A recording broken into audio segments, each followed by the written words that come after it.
Kita mau rayakan Tuhan telah hadir. Amin. Kita mau ingat Tuhan hadir di hidup kita. Tuhan mengasihi kita.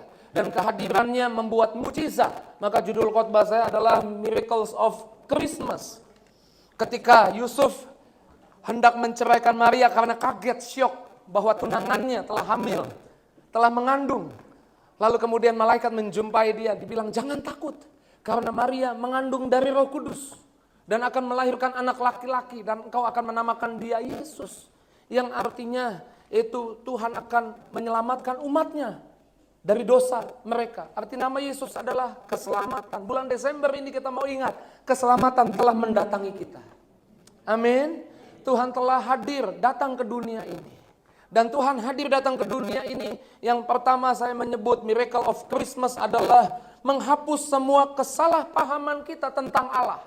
Kehadiran Yesus di bumi ini menghapus semua kesalahpahaman kita tentang siapa Allah. Yuk kita buka dulu dalam Yohanes 1 ayat 18. Yohanes 1 ayat 18. Di sana dikatakan tidak seorang pun yang pernah melihat Allah. Tetapi anak tunggal Allah yang ada di pangkuan Bapa, dialah yang menyatakannya.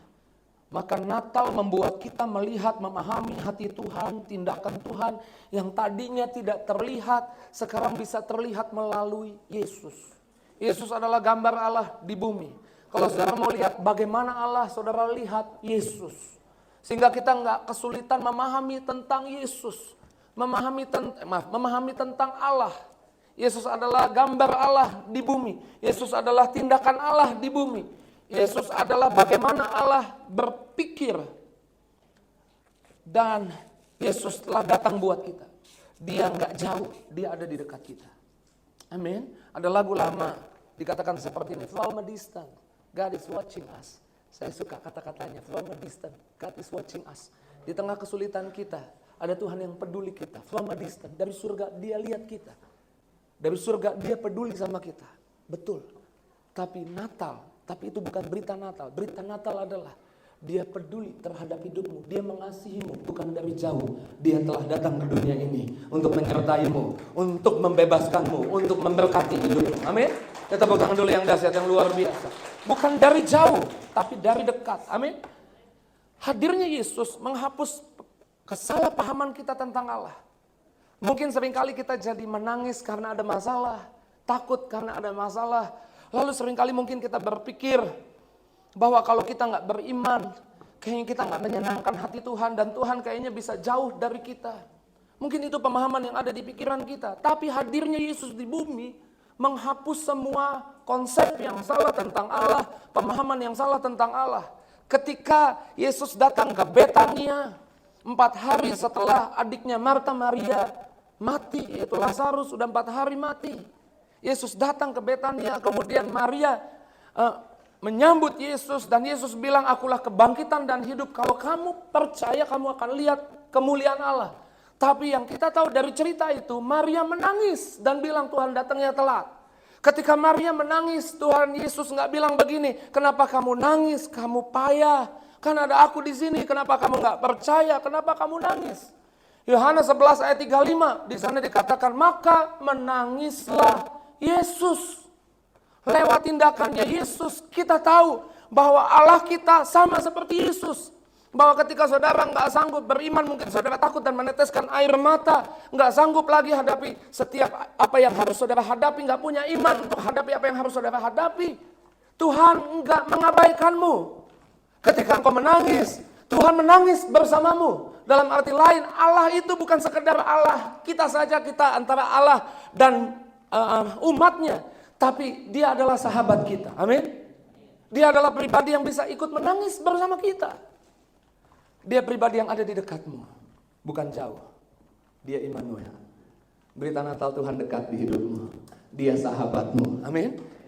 Ayo kalau mau tepuk tangan jangan ragu-ragu, tepuk tangan aja yang keras. Karena bukan buat pendetanya tapi buat Tuhan. Amin.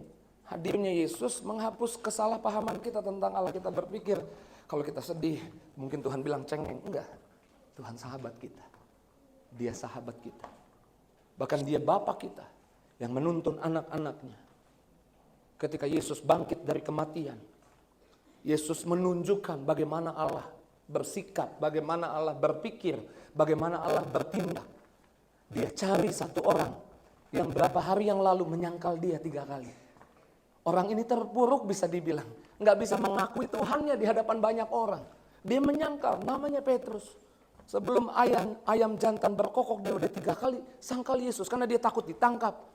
Dia gagal untuk mengakui Yesus di hadapan banyak orang. Tapi ketika Yesus bangkit dari kematian, dia jumpai Petrus. Dan dia tanya, Petrus, apakah engkau mengasihi aku? Sampai 3 kali. Lalu Tuhan bilang begini, gembalakan domba-dombaku. Tuhan tidak menyerah dengan Petrus. Tuhan percaya kepada Petrus. Padahal Petrus beberapa hari yang lalu gagal, fail untuk mengakui Tuhan di hadapan banyak orang. Tapi Tuhan menaruh percaya bahwa dia bisa bangkit lagi, bahwa dia bisa nggak terpuruk selamanya. Bahwa Tuhan menaruh harapan bahwa dia bisa berbuat yang lebih. Tuhan tidak menyerah dengan Petrus. Sebagai hamba Tuhan saya mau bilang, berita Natal mengingatkan kita, Tuhan hadir ke bumi untuk menghapus konsep yang salah di pikiran kita tentang Allah.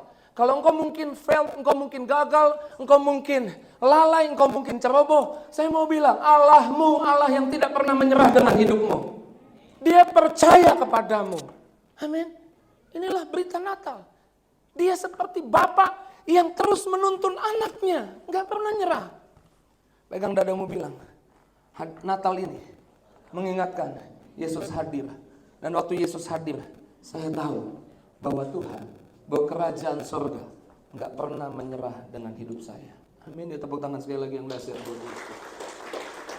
Bahkan kalau saudara baca di kitab Perjanjian Baru, Yesus duduk dengan pemungut cukai. Yesus suka makan dengan orang berdosa. Kita berpikir, mana mau Tuhan dekat-dekat orang berdosa.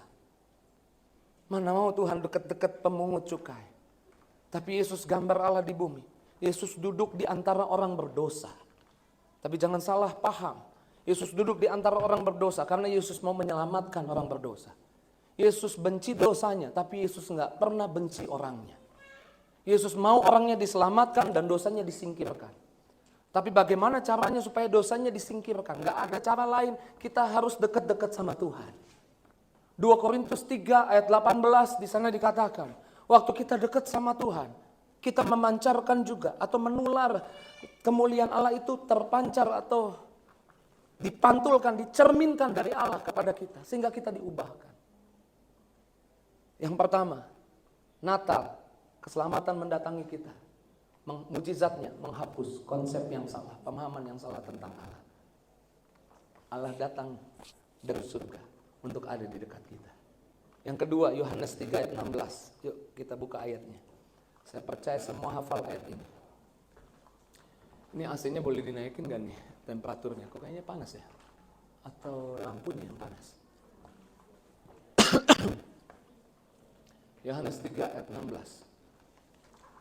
Yuk kita baca sama-sama 2-3. Karena begitu besar kasih Allah akan dunia ini sehingga ia mengaruniakan anaknya yang tunggal supaya setiap orang yang percaya tidak binasa melainkan beroleh hidup yang kekal. Di dunia ada saudara dan saya. Kata dunia ini ganti karena saya. 2-3. Karena begitu besar kasih Allah akan, pegang dadamu bilang akan saya. Sehingga ia mengaruniakan anaknya yang tunggal. Supaya saya, sama-sama bilang, supaya saya tidak binasa. Melainkan beroleh hidup yang kekal. Yang kedua, saya mencatat Tuhan hadir, mujizatnya bukan hanya menghapus semua konsep yang salah tentang Tuhan yang ada di pikiran kita. Meluruskan tentang sikap Tuhan, tindakan Tuhan, pikirannya Tuhan melalui tindakan Yesus. Yang kedua, Tuhan mau ekspresikan, Tuhan mau menunjukkan cintanya, sayangnya sama kamu. Pendeta berkhotbah kemarin saya dengar, Natal bukan tentang baju baru, Natal bukan tentang Christmas tree, hiasan Natal, bukan tentang nastar, bukan tentang Brennebon dan kaki pendeknya. Natal bukan tentang hal-hal yang kelihatan secara fisik. Natal, it's all about Jesus. Saya setuju 1.000.000% hal itu.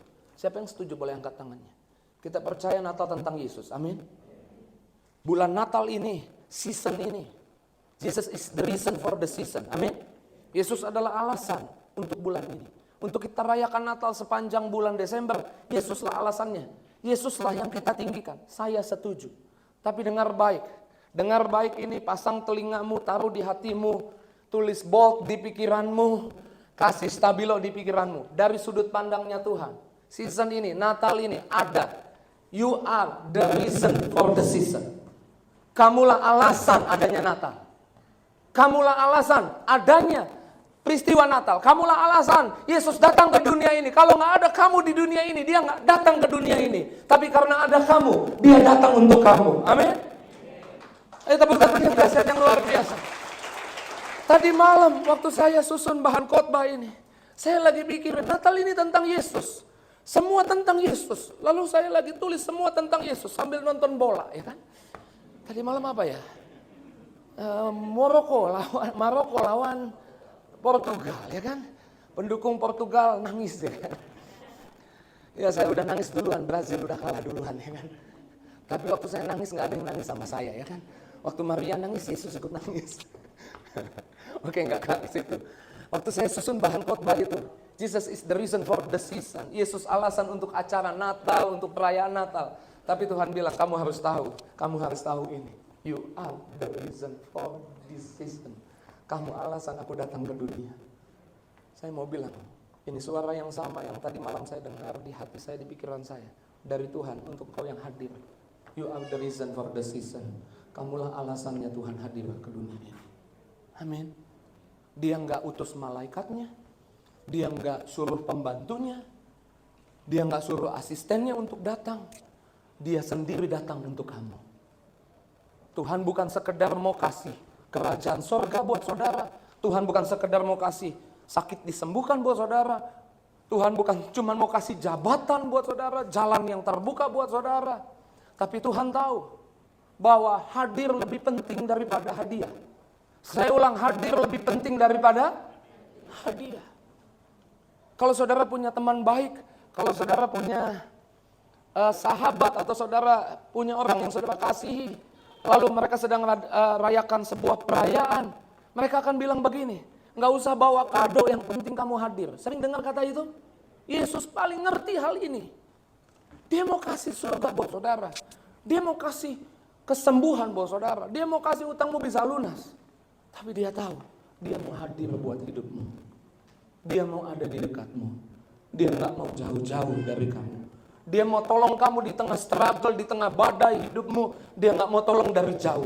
Dia mau ada di dekatmu. Dia mau ada di perahu yang sama, bersama melewati setiap badai. Amin. Dia menyertaimu. Christmas is about Emmanuel, God with us. Tuhan beserta kita. Amin. Kita bersyukur Yohanes 1 ayat 14 dikatakan firman itu telah jadi manusia dan diam di antara kita. Firman itu jadi manusia dan diam di antara kita, ada di dekat kita. Bahkan melalui kematiannya ada di dalammu. Sama-sama bilang, Natal ini mengingatkan Tuhan hadir buat saya. Saya seorang bapak yang hadir, seorang ayah yang hadir di rumah untuk anak-anak saya, untuk istri saya. Tapi anak saya yang kecil, Jennifer namanya, 4 tahun usianya, dia bawel banget. Dia suka interaksi banget. Dia mengajar saya tentang kehadiran. Saya waktu duduk balas WhatsApp teman, karena balas teman WhatsApp dan ada yang penting harus saya balas. Dia panggil saya, Dedi. Lalu saya bilang, iya Jen, sambil balas WhatsApp. Lalu dia tepuk badan saya, Dedi. Iya Jen, ada apa? Saya balas WhatsAppan sama teman sambil ngomong sama anak saya, iya Jen, ada apa? Dia nggak puas, dia tepuk pipi saya, Dedi, lihat sini. Lalu saya harus taruh handphonenya dan bilang, ada apa Jen? Lalu dia ngomong hal-hal yang mungkin ya perkataan anak kecil, yang mungkin yang nggak begitu penting untuk dijawab juga. Tapi saya harus taruh perhatian. Sebagai hamba Tuhan saya mau saudara ngerti nih. Sebagai manusia saya nggak bisa hadir penuh buat anak saya. Saya ada di situ, tapi saya nggak bisa hadir penuh ketika dia sapa saya harus berulang kali ditegur sama dia, Dedi lihat saya. Tapi saya mau bilang, Natal ini mengingatkan, Tuhan datang ke dunia ini. Dia hadir bagimu. Dan saya mau bilang, dia bukan sekedar hadir. Dia hadir penuh. Ketika kau sedih, dia ada bersamamu. Ketika kau lewati badai, dia hadir di hidupmu. Jangan lupakan kehadirannya. Mungkin kau gak menyadari kehadirannya. Tapi sore ini, malam ini, kau diingatkan, Natal mengingatkan. Dia hadir buat hidupmu. Dia hadir, bisa hadir penuh. Sehingga kau bisa cerita apapun.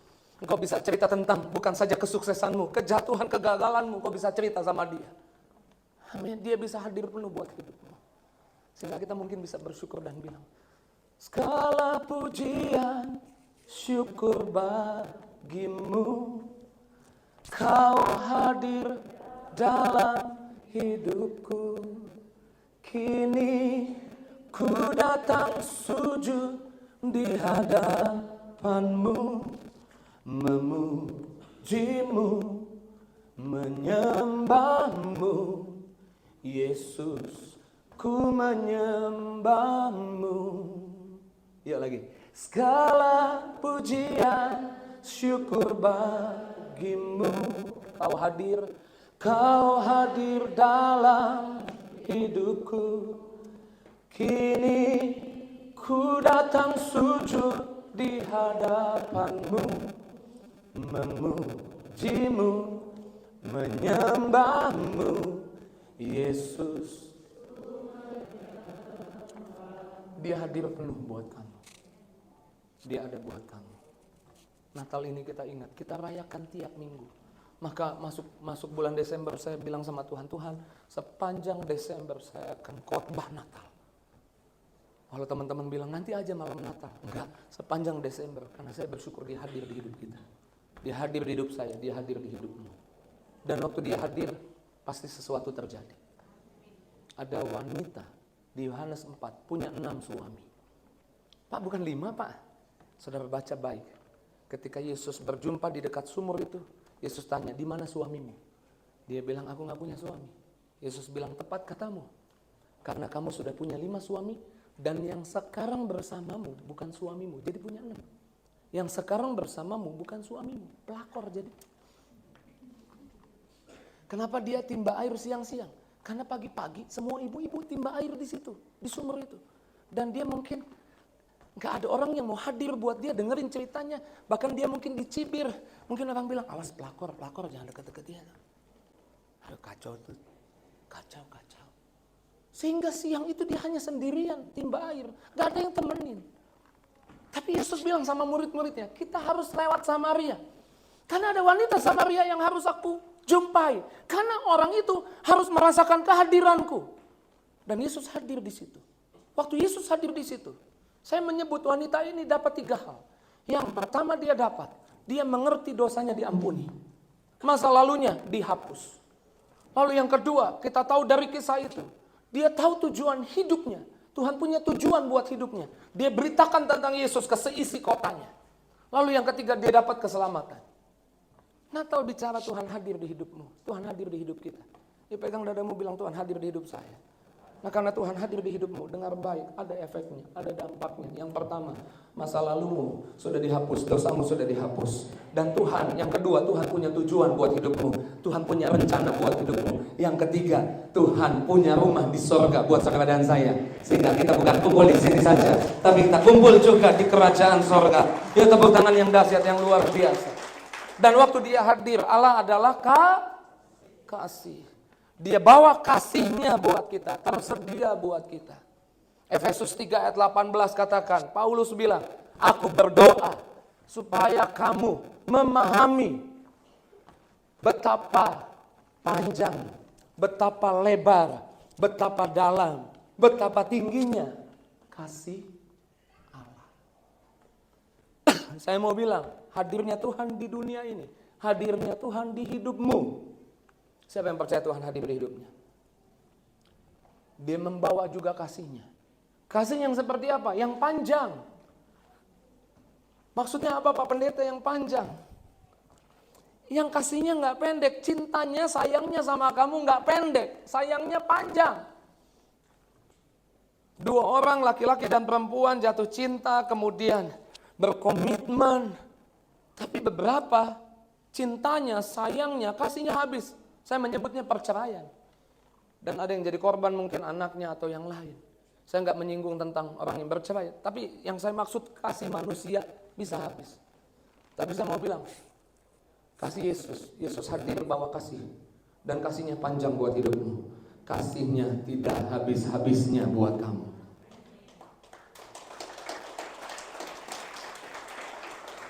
Kasihnya lebar. Ini bicara daerah ini lebar. Daud bilang, kemanakah aku dapat pergi menjauhi rohmu Tuhan? Sampai di ujung bumi sekalipun engkau ada di sana.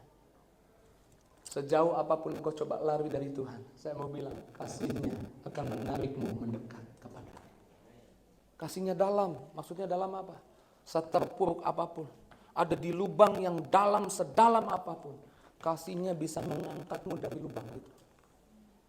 Kalau kutuk saja, ingat kutuk anak sulung. Anak sulung mati semua di Mesir. Kutuk itu masuk dulu ke rumah Firaun, anak sulung Firaun mati. Masuk ke pemimpin pasukannya Firaun, mati anak sulungnya. Ke penjara, anak sulung di penjara mati semua. Ternak-ternak, anak sulungnya mati semua. Ke orang yang dalam lubang-lubang, yang di penjara tapi dilempar ke sumur. Anak sulung yang di dalam sumur bisa dijangkau itu sama kutuk itu, mati juga. Apalagi kasih Allah. Sedalam apapun lubang, sedalam apapun sumur, dia kasihnya bisa menggapaimu.